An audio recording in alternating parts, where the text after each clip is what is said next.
Troisa, hello, welcome back to Rob, Ryan, Red, the Wrexham podcast brought to you in association with Red 10 People Development. On the second weekend of April, I asked Parky, where will I be? Will it be Wigan? Will it be London? Here's what he said to me. Que sera, sera. Whatever will Whatever will be, be, will will be. be.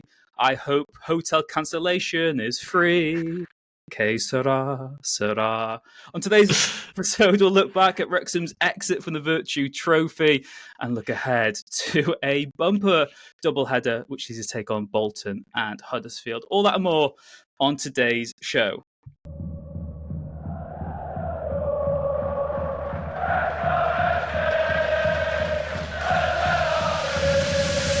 Rob, Ryan, Red.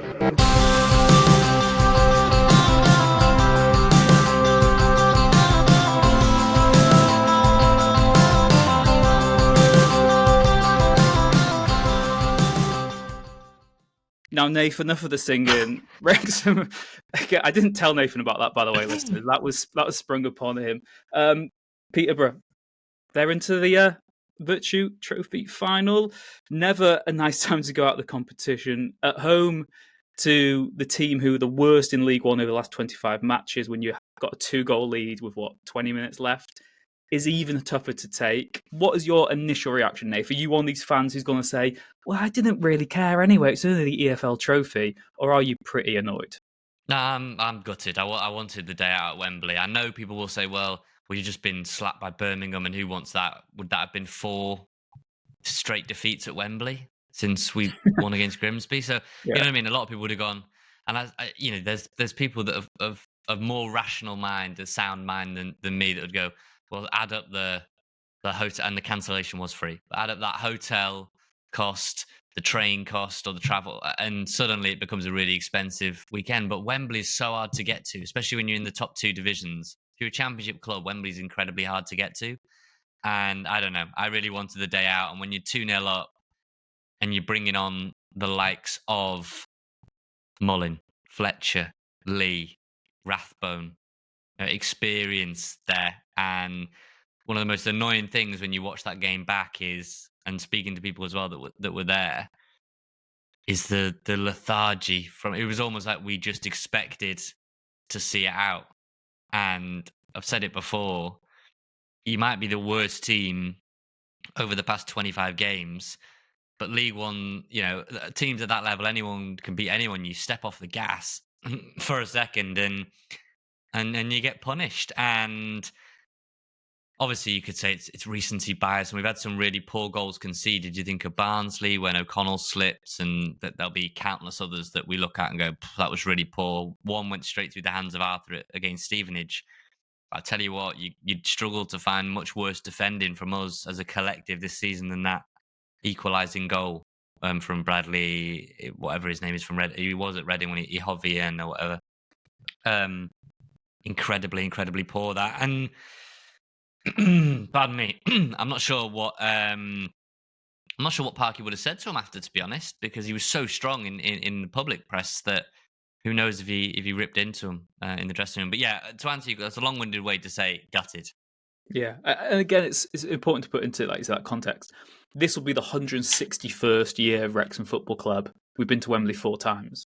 So missing out on an opportunity to go to Wembley is a huge blow.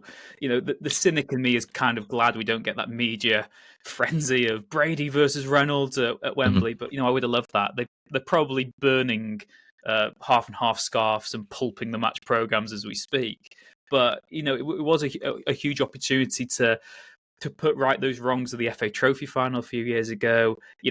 Again, people accused of being pessimist. I do think we would have gone to Wembley, probably lost to Birmingham. And I'd rather lose at home in the semi-final than lose at Wembley to Birmingham with the eyes of the world watching and it being sort of this Sky Sports spectacle, which again, that's us being loser mentality. I know we get lots of emails saying, you guys are too pessimistic. Oh my God. It's like, yeah, we know, but you have to have context within a season. If the podcast was just, hey, look, we were in National League like 3 seasons ago, everything's, happy clappy, wonderful.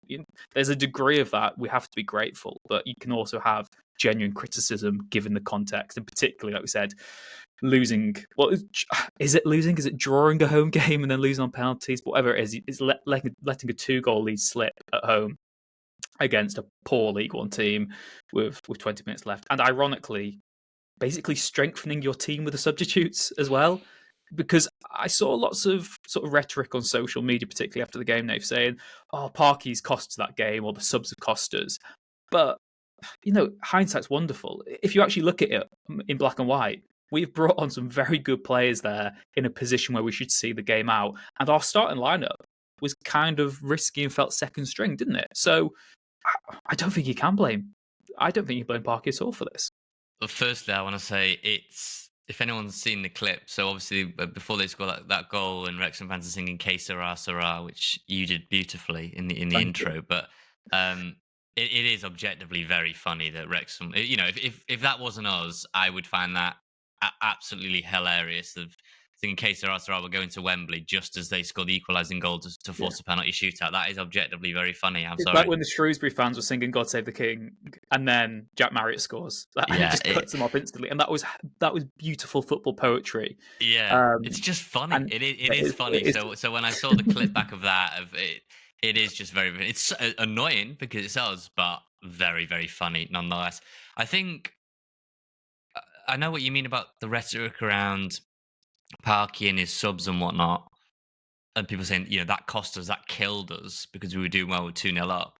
Obviously, like you say, hindsight's 2020, but I think the subs, they didn't play awfully, but I didn't think they brought the intensity that you needed. I just felt we played that final 15, 20 minutes as if we were just coasting through to a final. We thought we were already there. And I know you're 2-0 up, you're at home. We've gone on about how great the home record is, etc., etc. Mo Faal scored a wonder goal. Dobson's got in on the act. It's all going perfect. I even tweeted "Wembley awaits?" ? More fool me and more fool everyone else on the pitch who thought that they were there because, yes, Peterborough are rubbish and may well still go down, but they got pride. And you got Darren Ferguson on the sideline who, was our captain in 2005 when we actually won that competition. So best believe that he wasn't going to go down without a fight. And I think we sort of wanted to canter to the finish, which is always a bit of a shame. And also a warning sign as well. Yeah, I was going to say, do you think that's kind of been a bit more of a reoccurring theme this season? In that I think a big part of it is that we are playing against better opposition. That is just the natural progression of going up the leagues. But it did feel like in previous years that we dealt with these setbacks a lot better. And it feels like sometimes now when we do concede a goal, it can knock the wind out of us a little bit. It was the same against Mansfield at the weekend where I thought we were in total control. They scored a goal and then it became very even again until Matty James came on and sort of swung the momentum back in our favour. But I just feel like this season we're maybe not responding in the same manner to goals, which is ridiculous because we're still doing so well in the league and we've still got a lot to play for. And a successful season would be promotion; it wouldn't be win the EFL trophy. So there is still time to rectify it. But I just feel like there's something not quite right in terms of the way we respond to setbacks this season compared to what we've seen in previous years. Again, it's like I said, the caveat is that you're playing against better opponents, so you're going to get punished more severely. But I just wanted to know if is that something you feel as well, or am I just being? No, and I agree with you, and I think it's something Parky feels because it was way up Birmingham. We were both there, standing in the stairwell, and that was a night where when they scored the equaliser, later Parkinson came out and said he didn't use the word froze, but he basically said we didn't respond well. Our heads dropped to the point where we couldn't pick them back up again. I think you saw that similarly against Stevenage. It just they had the 1-2 punch and we didn't know what to do. And I agree with you. Mansfield was a strange one. It really rocked us that when they were and are a poor team, and we did the separate YouTube preview, and Craig from Mansfield Matters was talking about, we just hope we can stay up, and everyone's expecting Wrexham to come and turn us over, and we did, but it was not without danger. So it's I think the last few weeks at home should serve as a warning that if we end up in the playoffs, now we might not, might end up second still got, I put that graphic out of the running on social media, and Rob McElhenney said yes to finishing in the top 2. So if he's seen the script, I'm happy with that. But if we are in the playoffs, you are gonna really need to hold your nerve in a tough moment. It might be Leyton Orient, it might be Charlton, it might be Stockport, and it might be 2-1 with 5 minutes to go, and you've really got to hold your nerve. And I think this defeat, okay, people will just go, it's the Vertu Trophy, is what it is, but actually it can be a pretty useful lesson if you want to have your glass half full. You go, well, make it mean something down the line. If we get a playoff and we play Leyton Orient, or we play Bolton or Barnsley or Stockport, whoever, at home, and it's crunch time, we've got 5 minutes to go, and we're not singing Que Sera Sera, we're going to Wembley, but the players are just mindful of what's happened in recent weeks.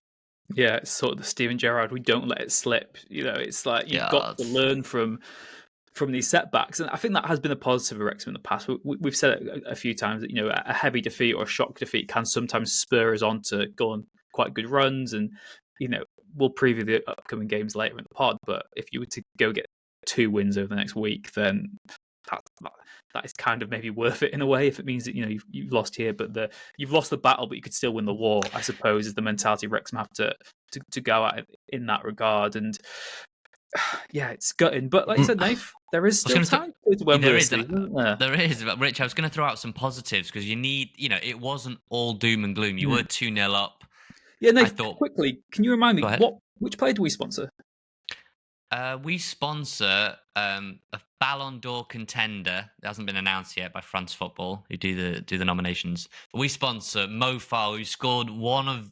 Okay, it's not going to win goal of the season, because the goal of the season will be Jack Marriott from the opening day against Wycombe. That just is not Mullin. I still think everything about that Marriott goal against Wycombe is just unbelievable. Yeah, the chest down from Palmer. Is it a flick or chest down? I feel like he just knocks it at him, and everything about that goal is just phenomenal. Like, it's so good, and to have your goal of the season in the first game, but the technique, I can't underline how difficult the technique is for what Mo Faal did, and he did it with such nonchalance as well, which is very classic Mo Faal. So when you get that frame shirt, Rich, at the end of the season, you'll be holding it up as the Vertu Trophy, basically. But I would say Mo Faal was a positive. He's taken so much stick, and we've spoken in recent weeks about where does he fall in the pecking order, and he's behind Smith, he's behind Rodriguez, both of those were left out. He's behind Fletcher, he was on the bench. He's behind Marriott, he started alongside him, and did we have him behind Mullin? Because I think we now did, just because Mullin's done it. But now you got to look at it and go, right now you would say that he's not behind Mullin. Hence why he didn't get picked to start a semi-final, Mullin.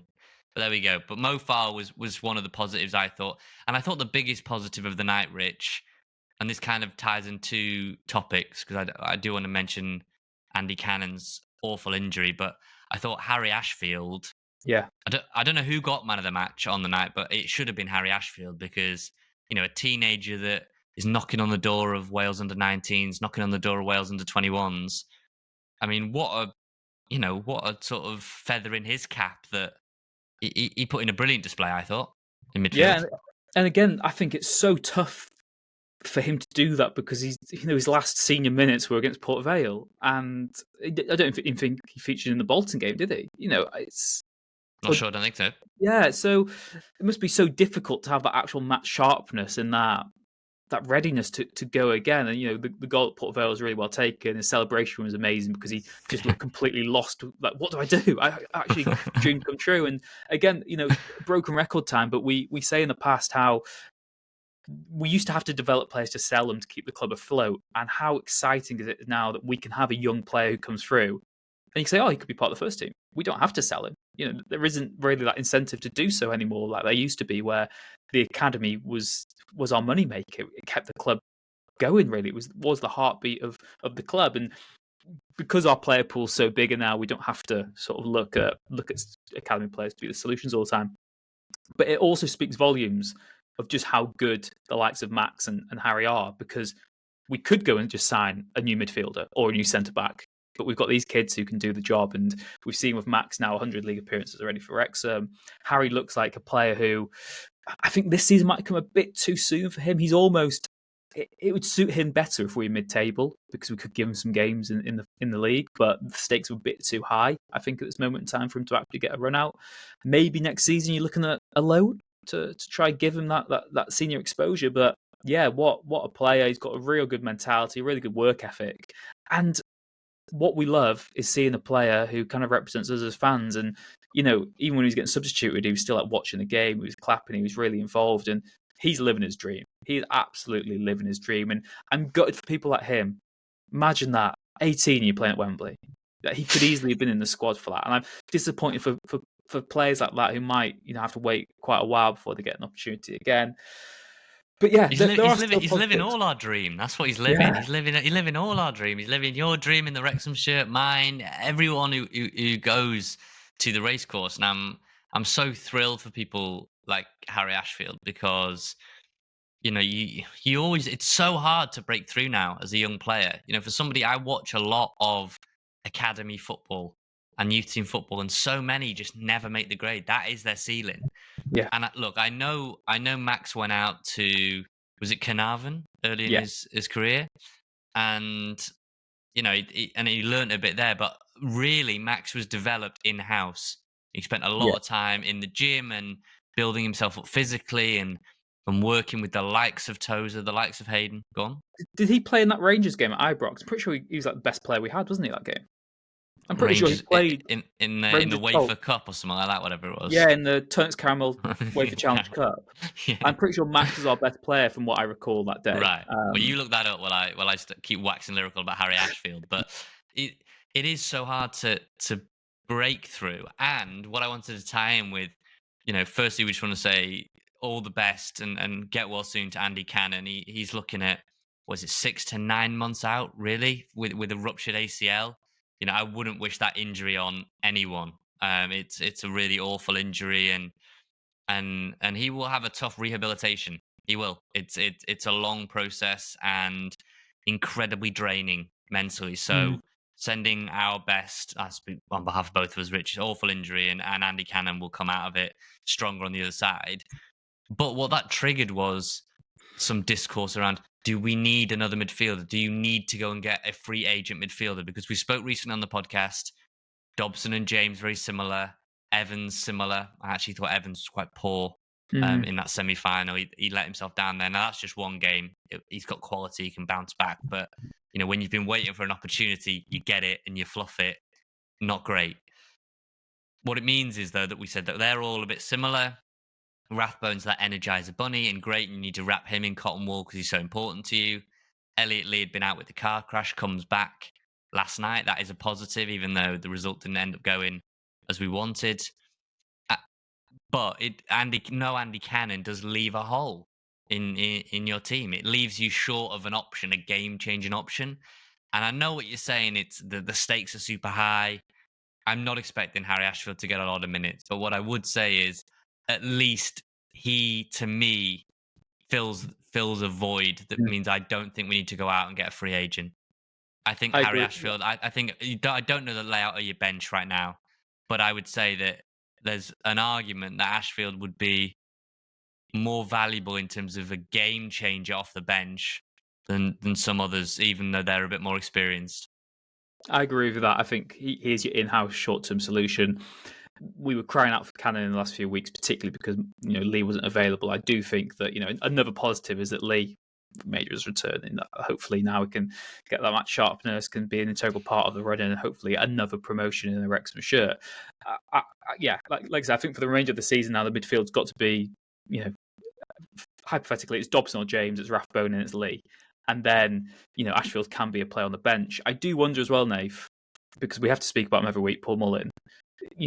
We hypothesised early in the season, could he potentially become a number 10 at some times and kind of be a linker player midfield? There's probably more of a case of that now, given that you're losing a midfielder to break the lines. Lee could drop into central midfield role. You could potentially have Mullin as a number 10. But on Mullin again, I mean, it's very easy to say after he's missed a penalty. I did get a lot of messages in group chats of saying, I just had this feeling he might miss, which, I get that feeling every time anyone takes a spot kick. That's my toxic trait, is that every time someone's about to take a penalty, I say, he's got to save this. And Mullin now, given we are reaching the end game of the season, we don't have Vertu Trophy. We do only have League One fixtures now. There is a sole focus for Wrexham. Paul Mullin misses the penalty kick. How many more kicks do you think he gets in a Wrexham shirt? I think he's in a battle to just make the bench every game. I think we reverted back to the 3-striker bench against Mansfield. Now, if we have a 3-striker bench, he'll get on it, because 2 are going to start, 3 strikers. Ollie Palmer won't touch a football between now and the end of the season. He won't touch it competitively anyway. Mullin, I would be surprised if Mullin started a game between now and the end of the season. I would be. I would be surprised if everyone was fit. I still think, like you say, he's probably... Is he ahead of Mo Faal? I don't even know anymore. I genuinely don't even know. It's Smith, Rodriguez, Marriott, Fletcher. That's Mullin or Mo. Yeah. So at best, he's 5th choice. But it's a home semi-final in the Vertu Trophy. You're essentially, with respect, putting out your second string 11, and he doesn't start in that. So if you're Mullin, what does that say to you as the player? Forget what we want to hypothesize about. What do you think as a player who scored 100+ goals that everybody can see he's changed the team? Scar's in. Ashfield is in. Who else was in there? Mo was in. Marriott was in. Mendy was in. So, while Barney's not second string, he didn't start at Mansfield, did he? So it was a lot of change, and you still can't get in. That's where you begin to wonder, what does the future hold now? Now, there'll be people that will say, I don't want to make any judgments until he's had a full preseason, healthy. Yeah. But I'm becoming less and less convinced that we go into next season with Paul Mullin. I really am. I'm growing less and less convinced. And, we would all absolutely love for him to go on a tear and be fully healthy and score 20+ goals again. But you need opportunities to do that, and I don't see them forthcoming.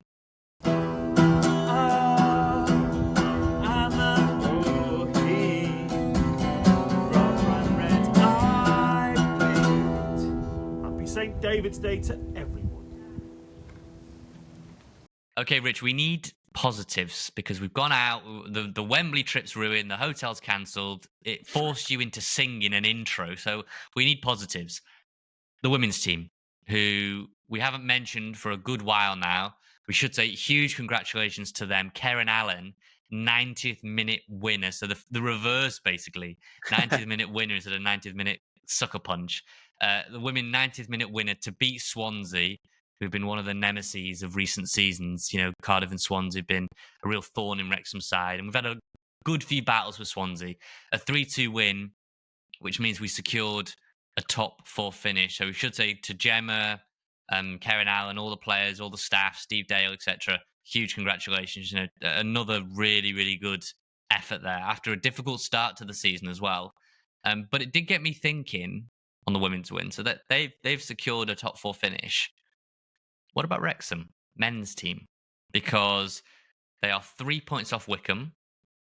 But if you look at 4 of the next 5 games, Rich, the next 5 games, Bolton, who are just outside the playoffs and gave us a tough game in the Vertu Trophy.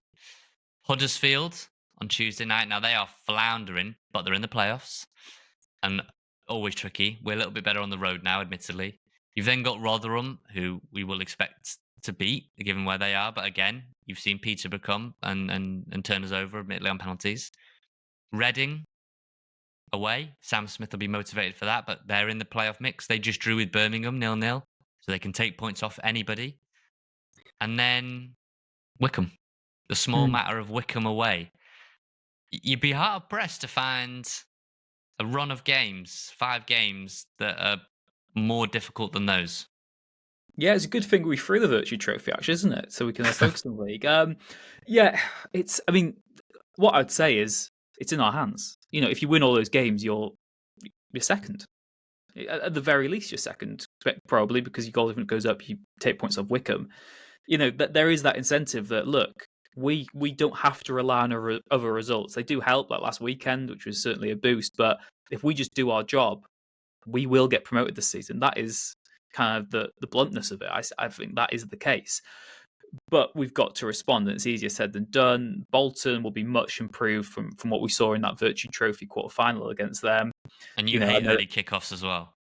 Hate early kickoffs. Just, I don't want to be sober watching that one. Huddersfield are very peculiar because they seem to lose every single game, but like I said, they've not really been emphatically punished for it. They're still, fifth in the table, and they've lost 1, 2, 3, 4, 5, 6, 7. They've lost 4 of their last 7. In fact, they've lost 5 of their last 8. Do you know what I mean? Yeah. And they're still fifth. So that implies to me, well, maybe they've had their bad patch over and they could soon become good again. So it's really tricky. I still personally think, I've been surprised by the way that Wycombe have responded to January. I thought they were going to capitulate, implode, and just sink. They haven't done that. They've shown a lot of character, and it's credit to them. It's why they're second in the league. It's why they're so tough to beat. It's why they've been the surprise package this season. And fair play to them. They're a great story given that the competition they've got in the league. Although they are absolutely loaded themselves. Don't forget that. Loaded. I was about to say they are loaded. And I still have us finishing 3rd or 4th. That can make a difference in who your playoff opposition are. Rich, if I was trying to drag the optimism out of you to say we did finish second. Oh yeah. How? It's a bit of a daft question because you go, how do you go about it? You win games, but if for you, is it just a case? Would you feel more confident if we were just within touching distance, or do you feel like we need to be front runners, get ahead of Wycombe, and then just kind of? Do you feel more confident in us as the hunter or being the hunted? If you know what I mean. It's a very, very fine line because we saw in that first takeover season, we should not have been in a title race whatsoever. Stockport hit self-destruct, and we should have gone into the playoffs with a lot of momentum and been the feel-good team. We're gonna steamroll this, but we actually went into it on a negative spiral because we had the chance of winning the league on the final day. We lost to Dagenham. Then we lost to Bromley, and then we lost to Grimsby. It's a proper triple header of Wrexham AFC, that. And if you're going to be in the playoffs, you want to be assured of that before the final day of the season. You either want to make peace with it a couple of weeks beforehand and be like, well, we can't finish out of the playoffs. We'll go in 4th or 3rd. Or you want to be the team who creeps in on the final day and can upset the apple cart. So from a Wrexham point of view, right now, I'm happy to be the chaser on Wycombe because we know how difficult it is to keep that pace. And I'm happy for us to do that. Hopefully, we could be level with Wycombe or even ahead of Wycombe, and then we go to their place and win. And then we've got the momentum. I think from that position, I'd like to think we'd have the character to see it out and get over the line. Hopefully, we'll have dealt them a deadly blow in their promotion bid. I just think what I've seen so much in recent years across all divisions I follow is games in hand mean absolutely nothing.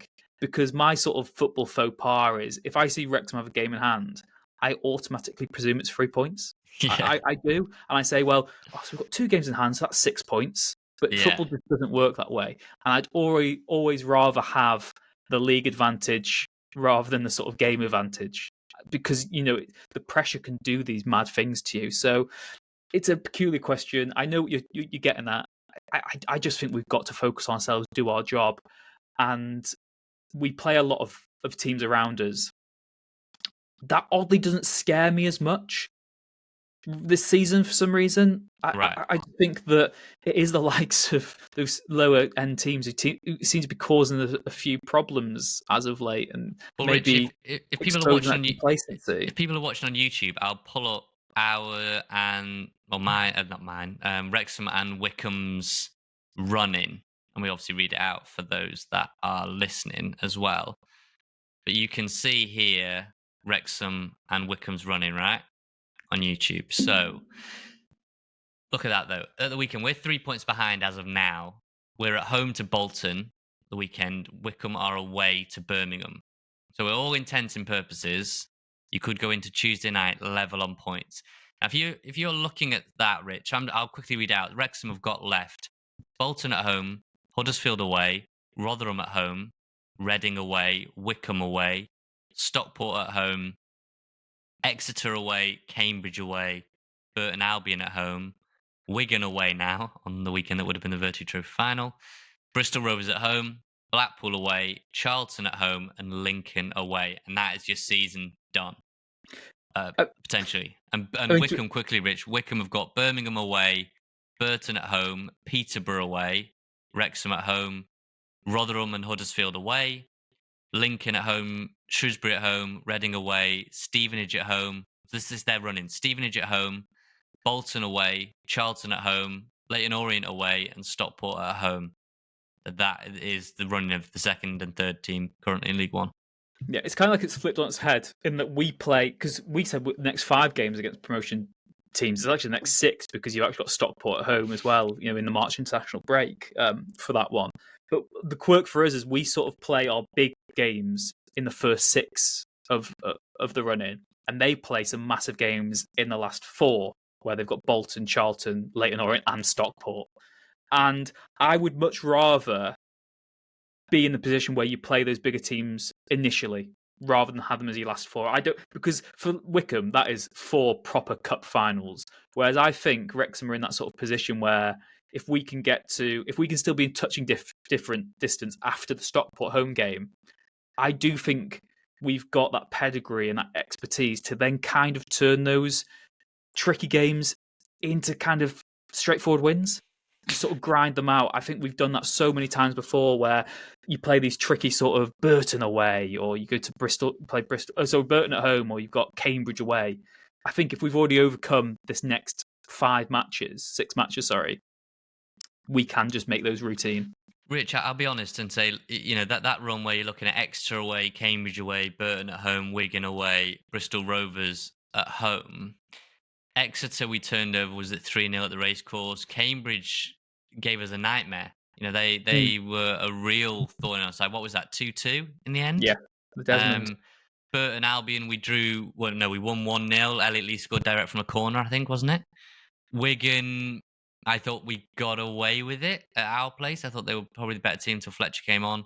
And Bristol Rovers, I was there in the pouring rain with James, and should have won that. We should have won and let it slip. So what I'm saying is you look at those 5 games and you go, if you're serious about going up to the Championship, the second division, only 1 below the Premier League, you almost need to rattle off 4 wins there, or 5 wins out of that run, because every point is going to count now. I know that is so cliched, and all the points have counted all along. But you look at how tough Wycombe's running that you've just seen there. We would expect, now it doesn't always go to the script, but you would expect Birmingham to beat Wycombe at the weekend. Birmingham are looking to try and get 100 plus points, and they want to run away with it, etc., etc. And who knows, Jay Stansford might be back in for them. You're looking at Stockport in there, Charlton in there. There's a lot of teams in the playoffs. They can't all win. And when you're talking about games in hand, sometimes I did the same thing. I look and go, Huddersfield have got a game in hand, and Stockport have got a game in hand. So that's both of them getting 3 points. And actually, the game in hand is against each other. And so it's mathematically impossible that they can both get these points. So there's going to be a lot of teams. What I realized doing that graphic was there's a lot of teams that will take a lot of points off each other. And so I don't know what the eventual points tally might be. It might be 90 points. It might be a little bit less. But Charlton are going to have a big say in who ends up in the playoffs and who goes up. Bolton are going to have a big say. They're playing both us and Wycombe. Stockport playing us and Wycombe. So, Burton, I know they're down the bottom, but they're rejuvenated. And who knows, Anthony Ford probably doesn't have to buy a drink in Wrexham as it is right now. But if he can score a winner, or John Daddy Bodvarsson definitely is buying his drinks in Wrexham, but if he scores, a winner to beat Wycombe, I'm sure he'll be welcomed back with open arms. So there's a lot of twists and turns, but I just think by the time you get to that Exeter game, you need to be within 3. You need to be within striking distance. And dare I say, as much as I would love to run off into the sunset now, I actually think being the hunter for a little while will suit us a bit better. It's something to aim for, and it's not the target on our back, because I do wonder how much we can handle the pressure if the target is on our back rather than theirs. Yeah, let us know what you think. robryanred@gmail.com, robryanred.com. Get us on the contact us button there. And, of course, Spotify comments, YouTube comments as well. Thank you very much to all of you for following us on however many platforms you do. If you don't already, please do give us a follow, subscribe to us on YouTube. That one really helps us with the algorithm. And if you're watching, please do like the video as well. If not for the content, for my singing at the very least. Can't stop listening to podcasts. Can't stop listening to podcasts. Can't stop listening to podcasts. Rob Ryan Redhead. So, Nath, next up, Bolton at home this weekend, and then Huddersfield away on Tuesday night, which for me is John Smith's capital of the world, isn't it? So that's going to be superb, whatever happens. As we touched upon earlier, early kickoff against Bolton. I'm not particularly a fan of these. They always feel a little slow starters. The atmosphere can be quite dry at times, and, I just don't like them whatsoever. Was it that famous Wayne Rooney tweet who said, sort of 9 a.m. is too early to get packed for breakfast, and the players' regime is just knocked off a little bit, out of kilter just by the earlier kickoff? What do you reckon? Because famously, we've had quite differing views on Bolton this season, haven't we? You've been one of the harshest critics. Yeah, they're crap. Bolton are crap. That'll get clipped up by Trotter Chatter probably and be memed up. I just fundamentally don't think they're that good a football team. I don't. I think they've gone massively. I think they've taken a huge step backwards since last season. Admittedly, that helped with having Ian Evatt in charge. They'll be better now under Schumacher, but really interesting as well. I think it was in your chat on our YouTube previously ahead of the Vertu game. It was interesting listening to the guy you had on talking about McAtee and how he's sort of flattered to deceive. And he was somebody that I really did want in a Wrexham shirt. Now, that's not to say it wouldn't have worked better with us or whatever the case may be. But I fundamentally think they are flawed as a football team, which is why they're not in the playoffs right now. And I don't know. Let's see. I think Aaron Collins I like up top, but if you were to do your classic combined 11, there'd be a lot more of our players that I would want over their players. What I'd say is, since we played Bolton last, they've won their last 2 matches. They beat Shrewsbury away 3-2.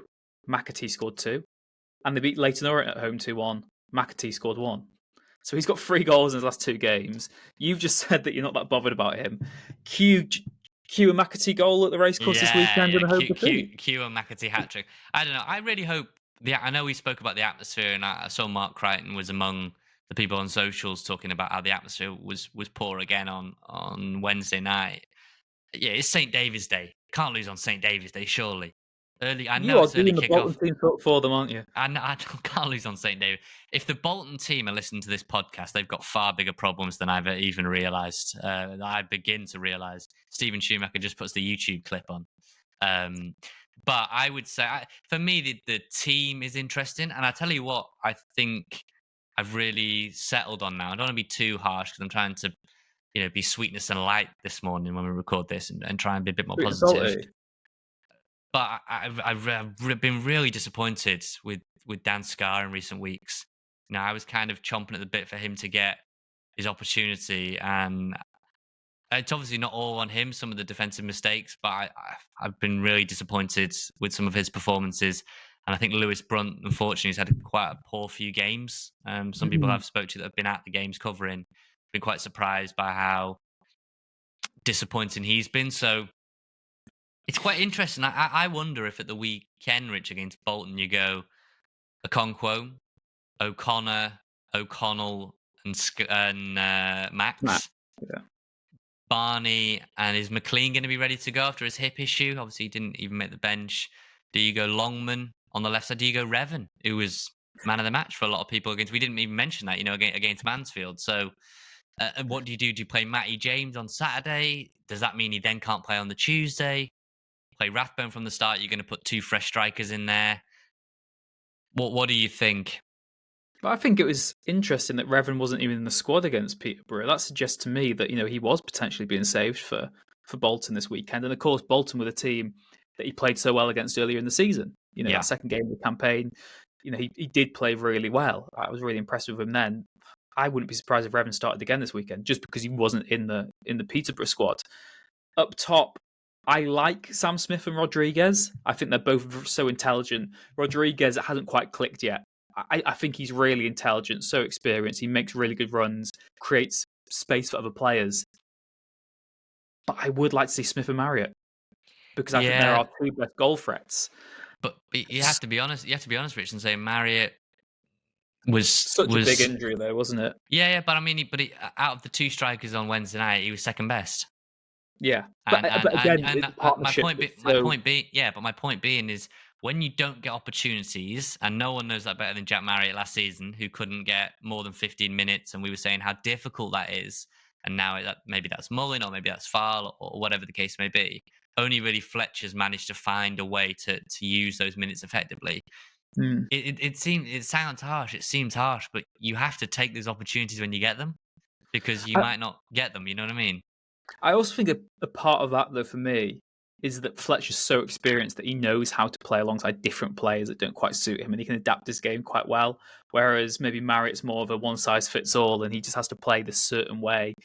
It's so difficult, I think, for any player really to function well in a very changed team like we saw on Wednesday night. I'm not too concerned by Marriott's performance, just because, well, he's playing with a midfield he'd never play with in a first, in a sort of regular first team game. The wing backs aren't the wing backs he'd usually play unless he's playing for us in non-league, and he's not really got to play with Mo Faal in a meaningful game. So there is that sort of context to that, I think, which is maybe why he didn't perform well. He has to play better, given the fact that he's been given a new contract already at the club, and he's been backed on his early season form. The majority of his time at Wrexham, he's not been playing, he's not been scoring goals. He had a spell where he was doing that, and he's been rewarded for that. Now he needs to back it up. I just think that for these home games, I like to see us go with that little and large and just take the game to whichever opponents you've got. Again, you've got to take a step back at times and look and say, well, Bolton are coming to play third away from home. They should fear us. And, we talk about respect for your opponents, but we need to give ourselves some bloody credit. We're third in League One. We don't score goals, but we are tough to beat. I know our home record hasn't been very good over the last few weeks. What is it? 1 win out of the last 5 at home. But we are still a tough team. We saw that against Birmingham. We can give these teams, regardless of who they are, a really good game. And I think that's the mentality we need going forward now is, look, we aren't plucky little underdog Wrexham. We are here in League One. For the majority of the season, we've been in the promotion picture. We're still in the promotion picture. Let's have some self-belief. Let's go take it to these teams. Let's give it one bloody good shot. We strengthened our team with 3 good signings in January. The team's not got weaker. If anything, it's got stronger as the season goes on. Let's have this belief. Let's have this unity. And also, to the fans on Saturday, I know it's easier said than done. Let's just get behind them, because this is our best chance we might ever have of getting to the Championship for the next 5-6 years. And I don't want to be sat there after 5 minutes jeering a Conqueror because he can't kick the ball more than 10 yards out of his own box. Let's just get behind them, be happy clappers for a bit, and just give them that belief that they can go and do this. After adversity, they need positivity. And it's in our hands. That's the beauty of this. As bad as the form has been and as doom and gloom as we want to be, it is in our hands. Win all of our games, and we are in the Championship next season. That is a fact.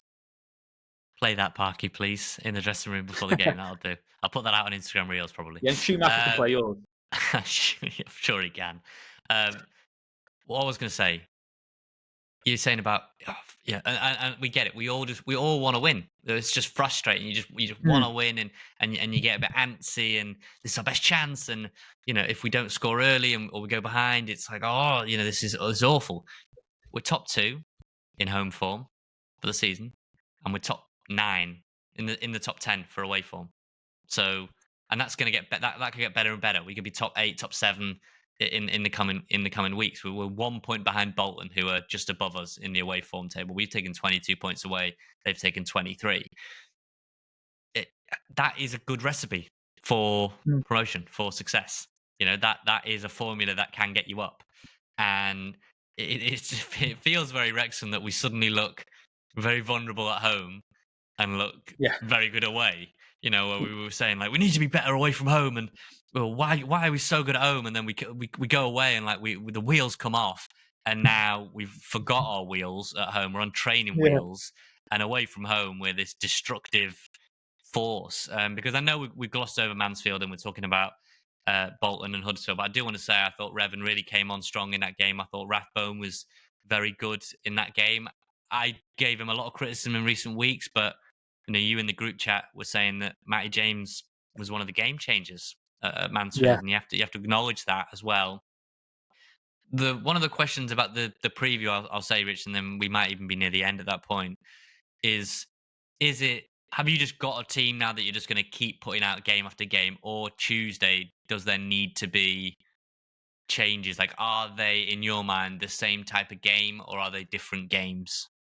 You get what I mean? I think, I think because one of them's at home, one of them's away. Bolton will be the tougher game, I'd say, this weekend. If we want to drop points, I'd actually predict it to be against Bolton more than against Huddersfield, just because it's a home game against a more informed team than Huddersfield are. And I generally think Bolton have better individual talents. I don't think they're as cohesive as a team, but I think they've got those players like McAtee who can he can just do something. And we saw that in the Vertu Trophy where he nearly scored right at the death. He just ran for our defensive ease, hit the ball against the post. Because Rich, these two games coming up, in the reverse games, almost in both of them, so we played Bolton away and Huddersfield at home, we didn't get a kick, really. They were probably some of the most defensively resolute performances from an opponent we've seen all season. Bolton, I know, was early in the campaign, and we had Rathbone up top, and we're still figuring that out, and we barely had a kick. I think Fletcher maybe had a strike from long range that was pretty tame straight at the keeper. And Huddersfield, I was with you in the tech end. That was just a game of back threes, I thought. Yeah. I can't even remember a chance in that Huddersfield game. No. I remember Conquer making a good save at Bolton, and we waited a good chance on the counter-attack right at the death against Bolton as well. I don't think either of these games will be easy whatsoever. Like I said, I do think Bolton's more of the banana skin for us, just because the factors of being at home, good team, individual talent, and early kickoff. So for me, I think you can change the teams a little bit. I think the back three and the goalkeeper should stay the same across both matches. I would say given the nature of the midfield, I'm not saying I agree with this. I would not be surprised if it was Dobson and James again against Bolton, just because of the way they play. Dobson, James, Rathbone. Yeah, I would like to see us go with one holding player, Lee and Rathbone, Revan, Barnett on the wings, and like I said, Smith and Marriott up top. I'd love to see us do that. Kind of like an evolved version of that National League side where we just went to win every game. Draws weren't even a factor. It's like we're winning every single game. This is the team we're playing. That's kind of the blueprint I'd like to see us adopt in home matches. I've got a feeling we're more likely to see that at Huddersfield than at Bolton. I think in one of these games we'll see that double pivot that we kind of roll our eyes back at, just because they're both going to have a lot of the ball. I don't want to see us. I don't want to see us have 30% of the ball against Bolton. I know we've been fine off the ball. Maybe, and I know who cares about the number really, 40, 45%, 42%. But look at the figure that, Peterborough had 70% of the ball. They had 17 shots to our 8. They had 33 touches in our box compared to our 10. All right, the score was 2-2. It went to penalties. If that's just a regular league game, it's a draw. I understand that. They dominated the ball in the reverse game when that was like one of the best atmospheres of the season. We won 2-0. I understand that fully, but trends can creep in, and we are too good a team to allow our opponent to have 70% of the ball and double the amount of shots at home. That can't be right. It can't be. We're too good a team to allow that. And I know we changed the team. I know we changed the players. I know we went a different route there. But against Bolton, I would like to see us control it a bit more and be the more dominant team rather than the kind of conservative sitting deep, camped in type setup. Yeah, like I said, I think the quirk is that right now the ends justify the means. It's consequential, isn't it? If we get wins, it doesn't matter how they come about. But I agree with you that I do at some point want to see us just be a bit more aggressive and on the front foot and take a game to an opposition rather than subduing them and hitting them.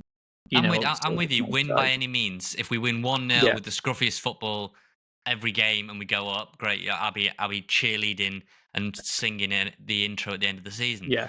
But I guess you know what I'm saying about stylistically, you're going to have less of a chance if you keep giving the opponent 70% of the football.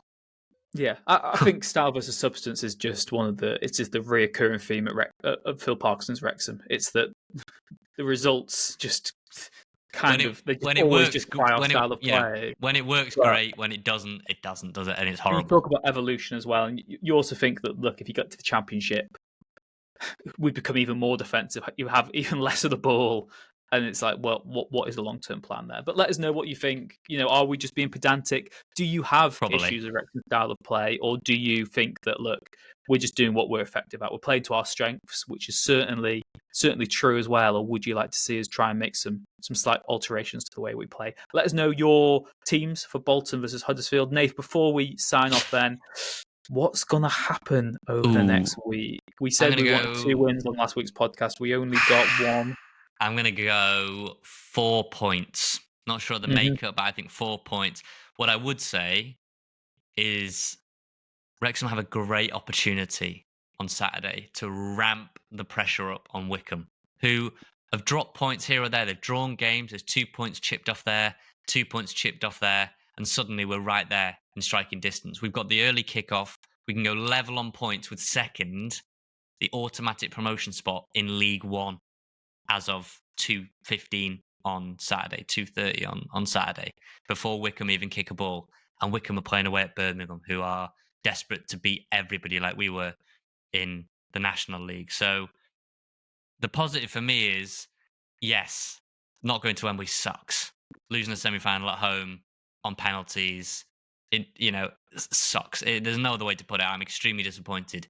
But opportunity knocks now with the league. And I said it at the start of the season that I thought top 2 was there.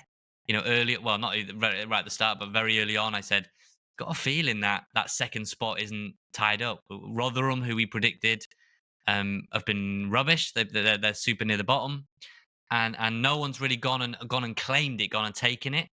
And I would say you've seen the games that we've put up for ourselves and Wycombe.